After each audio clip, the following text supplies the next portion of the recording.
The views and opinions expressed by the host and our guests does not state or reflect Tuda personally or the Life is Good with Tuda show.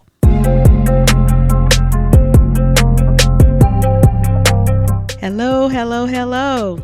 Welcome. Back with Life is Good with Tuda. I am in Tulsa, Oklahoma with my baby brother. So my first episode was about family dynamics. So I'm going to let him introduce himself as far as where he fits in the order and give me his full name. Oh. Look, which one of these names are we talking about? The biggest thing we talked about is the dynamics of how our dad and mom named us all with the same initials, right? Which is a dynamic that some people from the outside may say, "Ooh, that's a lot." Yeah. Or they say, "Wow, that's creative." One or the other, right? So introduce yourself, and we do this thing too, where we number ourselves with those initials. Mm-hmm. So add that to the introduction. Okay. I'm Rodney Larry Watkins Jr., number 7 of 8. RLW7 is my birth order placement. Yes. I go by or have been referred to by my nickname quite often, Stinky Man or Stinky. There's a story behind that which we won't go into right now. But number 7 has some divine context to that number, so I wear that well. I'm grateful for that number being placed on me, and I pray that God continues to let it live out each and every day of my life. Awesome. So this is really special for me because not only you see my baby brother, he is a fellow Piscean. True that. So we're both March babies. Majority of our family's in February, right? Yes. It's like about 20 out of the 25 days or something. Right. So he and I, for the longest, were the only two. Mm-hmm. But I think with nieces and nephew, we have 4. Is it 4? Mocha and who else? Actually, Sharmien is a Pisces, even though she's in. No, March. I'm not talking about February. Okay. Who's all in March in the family? I think Riley, February. So it'd be Mocha's on your birthday. Reed's February. Golly. Tell you, it's a lot of February birthdays. Literally 28 days in February. Literally probably 20-something days is a birthday celebration. So yes. I think it's just 3 February birthday. Seems like we missing somebody. There's one more, but when Trey's is April. Mm-hmm. We'll get there. I'm sure before we get done, we'll get there. Yeah, there's a lot to keep track of. So my brother and I usually have these long conversations. So they may start out one direction, but we end up totally in a new direction. So we can sit for long periods of time talking, and sometimes we even can sit periods and periods of time on the phone talking. So look up, it's an hour later. Or it's in between. So it's supposed to be a jump on a call, 10-minute call. It ends up being an hour, or you have to jump off to go to a meeting, or I have to jump on a meeting or do something else as well. So long story short, my baby brother, just a little background about him too. He went to SMU, Southern Methodist University, and he played in 91 to 95. 91, 95. And so how I ended up in Dallas was opportunity for him came after he graduated to move to Cologne, Germany. Yes. Yeah. And so literally he's always, so we have so many stories, but I'll tell you just one thing about him.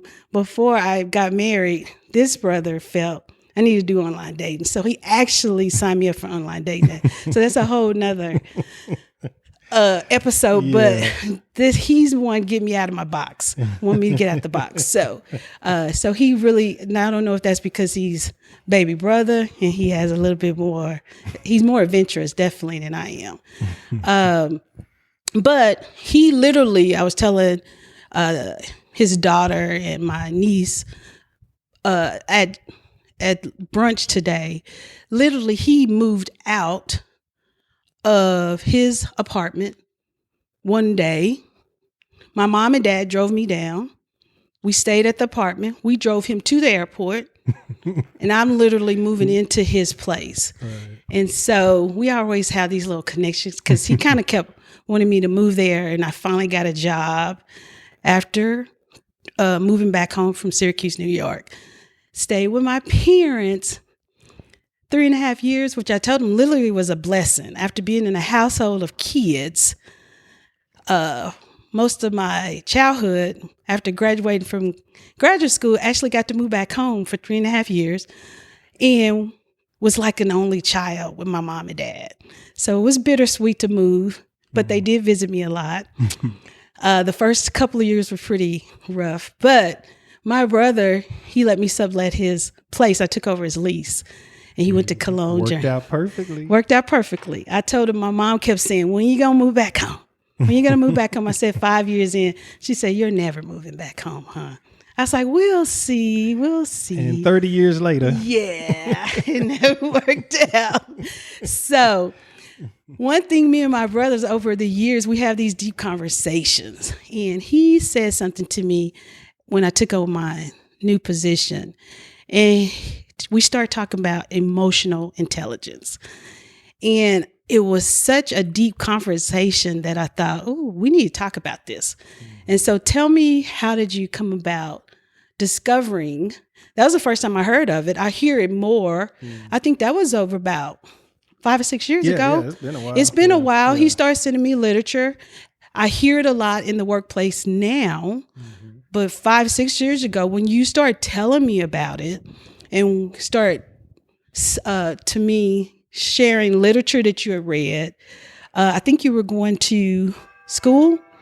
I don't know if, I did some time, kind of some graduate studies and seminary, but that in particular isn't when I began learning about that. It's been just a culmination of, between being able to get access to therapy and counseling for myself and recognizing and learning that there are better ways to equip yourself to live life more effectively. And one of those things is the gaining of emotional intelligence. So that's one of the challenges. Usually when I'm taping, I'm in Dallas. So I'm in my mom's living room. So it's kind of, I'm telling you, my mom with all these nieces, nephews, and kids, it's just kind of hard. So, okay, go ahead, finish. I think that's an interesting point, what you said, because when you mentioned counseling, African-American man, recognizing you need counseling. Right. That's huge. Right. So, I mean, of course, we know the forte behind it is that you only need counseling when you're crazy, right? I mean, that's the way it gets treated, culturally speaking. Right. But recognizing if we put it under the frame, under the context of emotional intelligence, when you think about anything that you're intelligent about, it's the application of knowledge. I mean, that's all intelligence is. And so when you're able to take and apply knowledge within the space of your emotions, you're able to live life more effectively.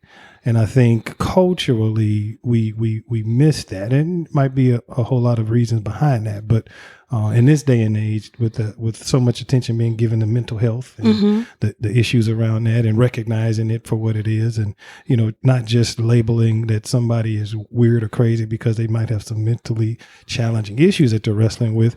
It's about recognizing what those are and being able to unpack it and unwind it in a way that you can live effectively despite whatever it is you're wrestling with. But I think that's huge, especially for an African-American male or a Black male. We were raised, not realizing, Jesus, we know Jesus is the healer. We do. True But that. sometimes we know that you may need some additional help. Right. And so when you told me that, I thought, wow, that's great. And you start sharing some of the things you were learning. I believe we're the sum total of our experiences, Absolutely. including our childhood, and how we respond Right. in adulthood definitely impacts our life. Right. So when you shared that, I thought that's awesome, and start actually taking some of your little tidbits and applying them to how I relate to males as well. One big thing you talked about, and we'll go back to emotional intelligence, is understanding having six sisters Right. and a mom, very domineering personalities, how that was something you had to work through this process. Right. So share some of that. So it's recognizing, like, sometimes your experiences causes you or causes us to normalize things. And so because this is my experience, we begin to make that normal. Well, there are some times in life where you recognize just because that was my experience doesn't necessarily make it normal. Right. Or right. okay or right. I mean, there are different ways to live life. And once you learn that there's more effective ways of living life, you can recognize, well, maybe that experience that I had growing up, it wasn't necessarily normal. It was normal because that's all I knew. But once I know better, I can live better. And so one of the things I've come to realize is, to your point about how do you navigate when you have different types of personalities and whatever, and as opposed to you taking a back seat or not feeling like you have room or space for yourself, it's recognizing there's different ways to weave through all of that and find your location within that space. And again, that is the result of years of recognizing there's an intellectual way to recognize and manage how you show up emotionally in order to fill that space that's most effective for you. So was there assistance through that process of understanding social cues, not only in your professional relationship, but personal relationships too? All across the board, Okay. Professionally, personally.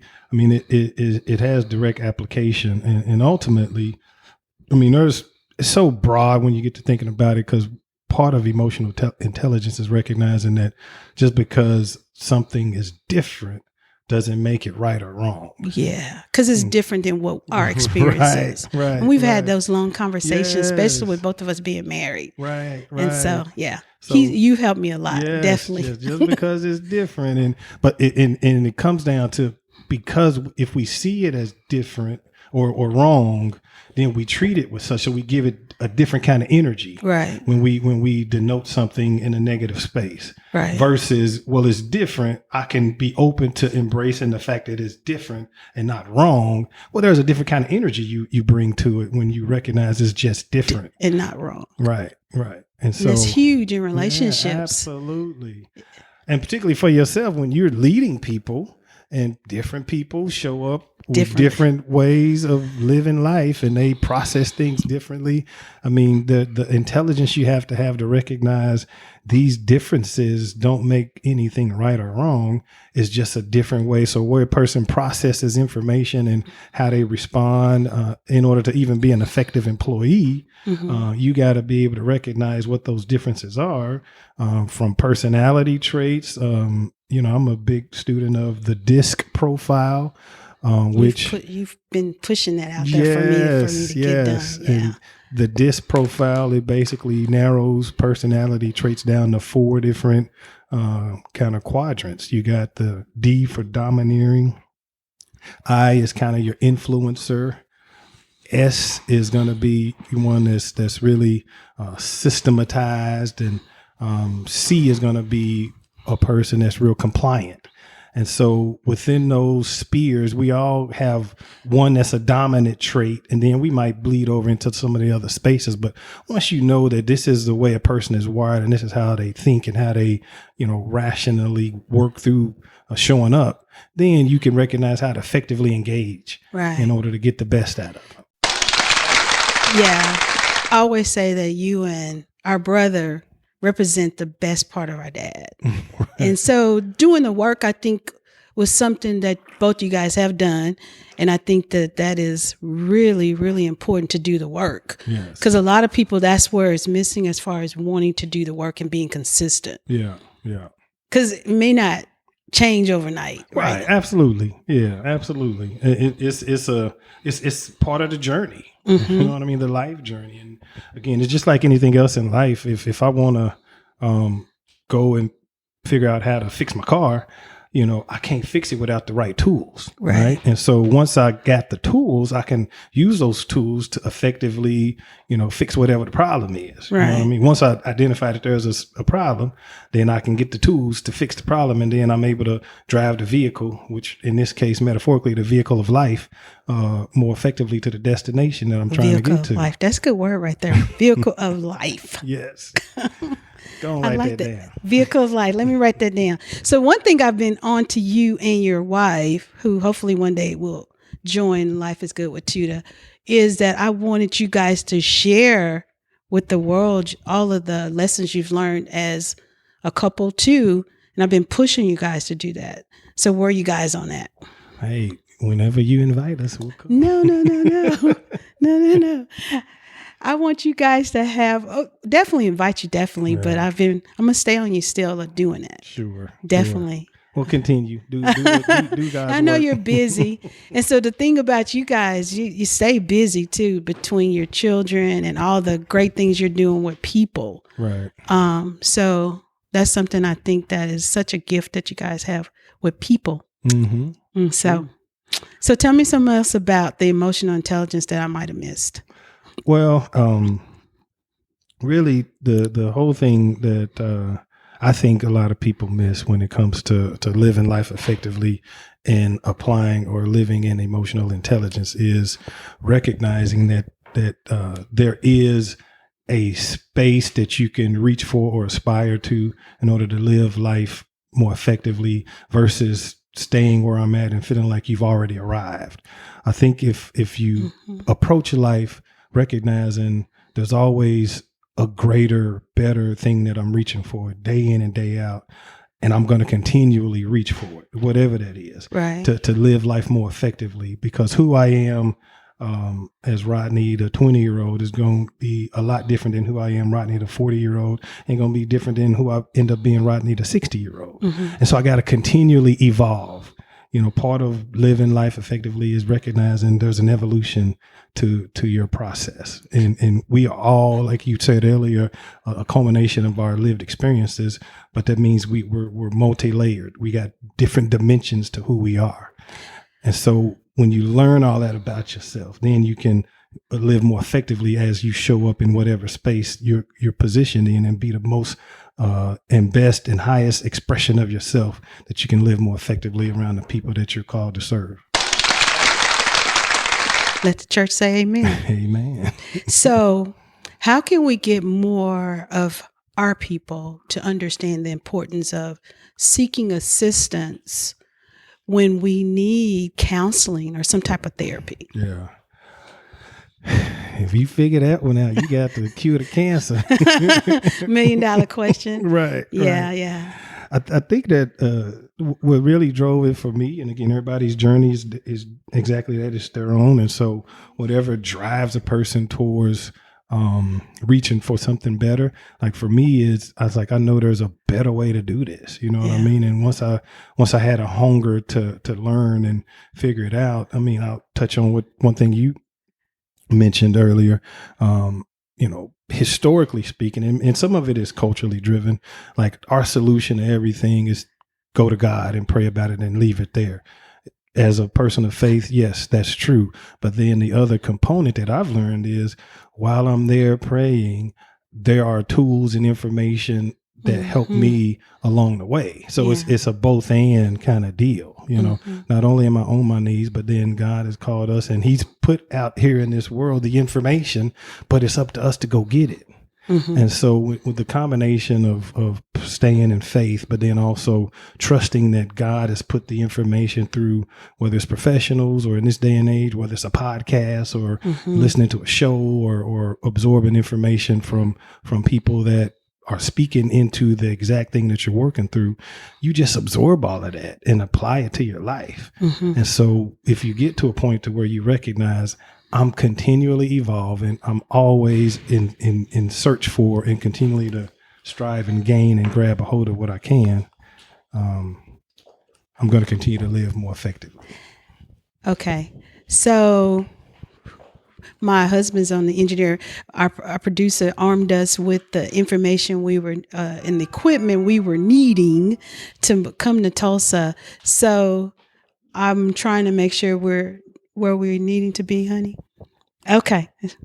Robert Baber's on the, give him a hand of applause. So he's helping me out, and I really appreciate it. He stepped in for me when I told him I wanted to do some podcasts when I'm in Tulsa, especially after the family dynamics. So my baby brother, just to understand some of the family dynamics, which probably used for part 2 of family dynamics, tell me something interesting about our family that is something that in order to experience us is to know us. Be a little more specific on what, because that's a big that I could jump a whole lot of ways with that. So. We always talk about fondest memories. So what's a fond memory? Let's start there, because I'm sure I have you guys back at some point. Yeah. Fond memories. The first thing that comes to mind, and I can appreciate this as a dad now. And I don't know if you remember this. I'm sure you probably do. When we just had to get out of the house and go do something, Daddy would take us to the park. Yeah, he would. We used to go to BC, Franklin, maybe somewhere else. I always want us bouncing a ball or doing something. Doing something. And in retrospect, as a dad now, I recognize like I have to be conscious of, I have to engage with my children. And then whether it's going to the park or going to the game, doing whatever, it's time that I have to consciously dedicate towards putting towards them, right? That energy, that space. And again, whether it's playful, enjoyable, whatever it is, that's a conscious thing as a man that I have to do in order to pour back into them, despite whatever else I got going on, whether it's work or da-da-da. And of course, him working 3 or 4 jobs. So I'm more appreciative as a dad now, recognizing that he literally had to take a conscious choice to take the energy and effort to take 8 kids to the park, keep us occupied, keep us going. We go get ice cream, whatever that thing was. That was a conscious effort on his behalf to at his age. Right. At his age, he was in his 20s. Right. Early 20s, mid 20s, maybe. I don't know. He was young, and you don't appreciate it until you get older, the amount of patience that took to deal with all these kids, right? Asking for stuff, all the time. Yes. One thing too is the sports part of it that I see that you guys have really picked up on, you and our brother, which I think is huge. That he would be proud of you, definitely. Yeah, and even in that. We're talking about emotional intelligence by way of example, like even coaching kids and recognizing, all kids are at different levels athletically or whatever. Some are maybe a little bit more advanced than others, but to reach each and every one of those kids' hearts and pull the best out of them, you know what I mean? It may look a little different in how you reach one kid versus another. And, as a person put in a position to lead these kids, on the field or on the basketball court or whatever, you have to have, again, some conscious thought around how do I get the best out of each of these kids, and what may work for one kid might be different for the other. Right. And so even in that, there's a level of thinking beyond just, I can't, maybe this kid doesn't respond to, the rah-rah in your face kind of stuff. Maybe this kid needs a different approach in order for him to be able to engage in the most effective way. So like us growing up, I don't think our parents were able to do that with us. Yeah. Because we all different personalities. Right. And so I think that shows you the amount of effort it takes as a parent to try to figure that out with your kids, Right. as far as what they need. Yeah. Because we all kind of got the same whooping. You know what I mean? Right. I think I got more than, people are surprised when I say I got a lot of whoopings. Yeah, because your mouth. That was Yeah, your I talked problem. a lot. And I always had something to say. So yeah, I think people are very surprised when I said, no, I got beat up a lot and I got a lot of whoopings because I talked a lot. I always had an opinion and I had to express Right, myself. and So it was going to be heard. yeah. So I think that has served me in some as an adult. In other ways, it has not. So no. Right. So I really, my brother has had a really big weekend. So I really appreciate you stopping by Right, thank you. and sharing with the podcast family. And I really appreciate you and I love you. I love you, sister. It's So- an honor. Thank you.